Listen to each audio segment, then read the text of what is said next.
करोगे याद हमको, पास अपने शीघ्र पाओगे।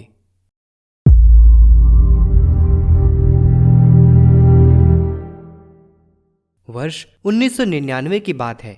फरवरी का महीना था, पहला सप्ताह रहा होगा।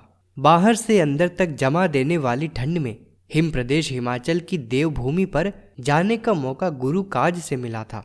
हिमाचल के कांगड़ा जिले में पालमपुर तहसील के गांव दरगील देव गांव के निवासी डॉक्टर अश्विन कुमार शर्मा, जो इन दिनों लखनऊ स्थित भारतीय गन्ना अनुसंधान संस्थान में प्रधान वैज्ञानिक हैं, और उनकी धर्मपत्नी बहिन श्रीमती कंचन बाला शर्मा संजय गांधी पीजीआई लखनऊ में कार्यरत हैं, के 2 सुपुत्रों चिरंजीव अर्णव और प्रणव का यज्ञोपवीत संस्कार संपन्न कराने हम 4 गायत्री परिजन लखनऊ से हिमाचल पहुंचे थे।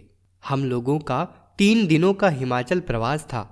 कुल 4 बटुकों के यज्ञोपवीत संस्कार, पंचकुंडीय गायत्री यज्ञ, दीप यज्ञ और विचार संगोष्ठी आदि के त्रिदिवसीय कार्यक्रम संपन्न कराकर चौथे दिन प्रातः काल हम लोगों को पठानकोट के लिए जीप से नीचे आना था। जाड़ा बहुत होता था। हाड़ कंपा देने वाली ठंड में सूर्योदय के पहले स्नान आदि करके बंद कमरे में हम लोग जब ध्यान प्रार्थना का क्रम पूरा कर लेते थे, विदाई वाले दिन हम चारों ने सोचा कि आज की प्रार्थना बर्फ से लदे पर्वत देवात्मा हिमालय के सामने खुले आकाश के नीचे की जाए। हमारे टोली नायक अग्रज श्री राम महेश मिश्र, भाई श्री राधे श्याम गिरी, श्री रामनाथ यादव और हम गांव के उत्तरी छोर पर खड़े होकर सामूहिक स्वर में विविध प्रार्थनाएं कर रहे थे। भावातिरेक में कुछ समय के लिए हमारी आंखें बंद हो गई थीं। अचानक भाई मिश्र जी ऊंची आवाज में बोले, भाई सब लोग सामने पहाड़ के ऊपर देखिए। उनके स्वर में अजीब सी उत्तेजना थी। हम तीनों ने एक साथ आंखें खोलकर पूछा, क्या, कहाँ? उन्होंने दाहिने हाथ की तर्जनी से पर्वत की ऊंची चोटी की ओर इशारा किया। हमने देखा ट्रेन की हेडलाइट जैसे 2 प्रकाश पुंज पर्वत शिखर पर चमक रहे हैं। हम चारों परिजन उन प्रकाश पुंजों को परम पूज्य गुरुदेव और परम वंदनीय माता जी की प्रत्यक्ष उपस्थिति मानकर श्रद्धावनत हो गए। हम चारों हर्ष मिश्रित आंसुओं के साथ गुरु सत्ता की स्तुतियां गाए जा रहे थे। लगभग 6 मिनट तक वे दोनों प्रकाश पुंज चमकते रहे, फिर धीरे धीरे मध्यम होते हुए विलीन हो गए। हुआ यह था कि श्री राम महेश जी के मन में प्रार्थना के समय अचानक एक भाव आया।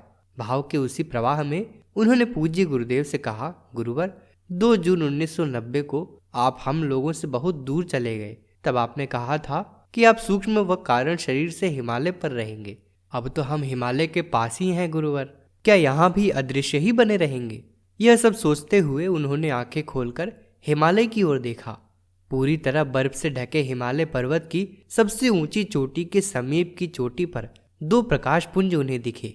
प्रकाश पुंज देखते ही मिश्र जी ने हम सबका ध्यान उस ओर आकृष्ट कराया था। उस समय सूर्यदेव नहीं निकले थे, उषा काल था। पर्वत की उस ऊंचाई पर न तो कोई रिहायश थी और न ही कृत्रिम प्रकाश व्यवस्था की कोई संभावना।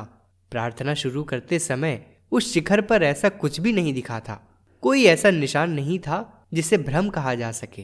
हम चारों आज भी पूरे विश्वास के साथ यह कह सकते हैं कि प्रकाश पुंज के रूप में प्रकट होकर हमारे आराध्य हमारे गुरुदेव माता जी ने अपने उस आश्वासन को पूरा किया जिसमें उन्होंने कहा था, करोगे याद हमको, पास अपने शीघ्र पाओगे।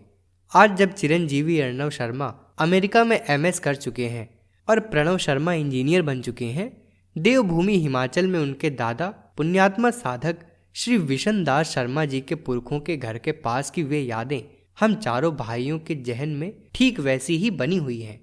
प्रातःकाल की आत्मबोध साधना में जब भी हम उस हिम क्षेत्र की मानसिक यात्रा करते हैं, क्षण मात्र में हमें आसपास गुरु सत्ता की पावन उपस्थिति की सहज अनुभूति होने लगती है। प्रस्तुति देवनाथ त्रिपाठी, वरिष्ठ आरक्षी, जिला कारागार, सीतापुर, उत्तर प्रदेश। अगर आपको हमारी यह वीडियो पसंद आई हो तो इसको लाइक करें, कमेंट और शेयर ज़रूर करें। साथ ही हमारे YouTube चैनल ऋषि चिंतन को सब्सक्राइब कर बेल आइकन भी दबाएं ताकि आपको आने वाले वीडियोस की नोटिफिकेशंस मिलती रहें। धन्यवाद।